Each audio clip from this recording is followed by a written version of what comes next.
Hi there, my name is Carson Seal, and thank you all so much for being here. I would like to discuss an early morning, right out of bed routine that not only do I know I take part in, but so do 4 million other Canadians each and every day. And this would be coffee.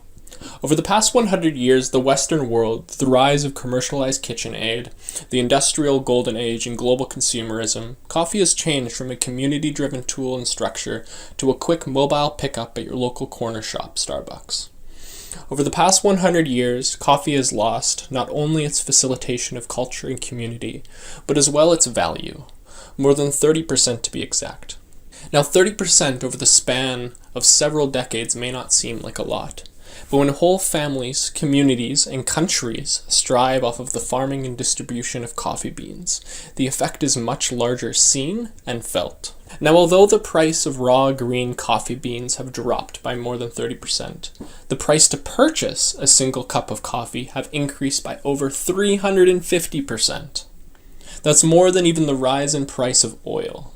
So with an increase in global trade and consumerism, and a fall of price in the harvest of green beans, and an increase of per cup cost, the current Western coffee industry is on the brink of collapsing and ending centuries of coffee-driven culture, community, and independent cultivation in the countries where our cup of joes are first grown. No one more feels this loss than Alan Morales. For the past 23 years, Alan has run and operated the Campo Verde coffee farm on the outskirts of Guatemala, Antigua. Him and his family work on the farm, and over the last few years, they have been able to hire various workers from within their community to support their growing business. Unfortunately, due to constant decreasing coffee bean prices and high summer temperatures, Campo Verde coffee haven't been able to make ends meet. Working alongside Thomas Clare from Lavazza in London, England, I propose Cup Culture, a multi-device platform and network driven to supporting independent coffee farmers and communities while facilitating in-person interaction with not only the coffee industry, but coffee culture as a whole. Cup Culture embraces the slow food movement.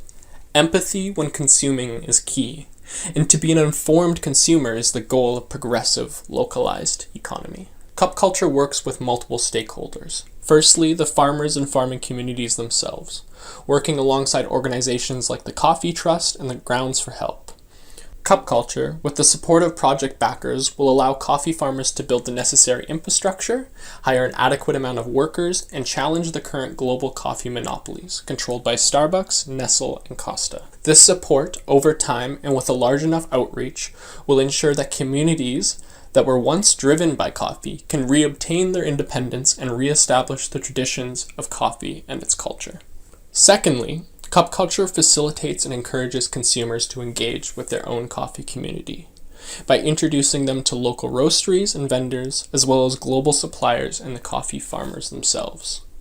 Through the Cup Culture app and web platform, coffee lovers have the option to not only support global coffee projects and efforts through monetary donations and by purchasing coffee directly through the seller, but also will allow users to save their own custom coffee palettes, creating a map of their engagement with coffee within their own community.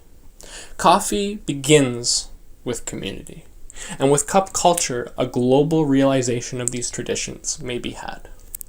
Thank you.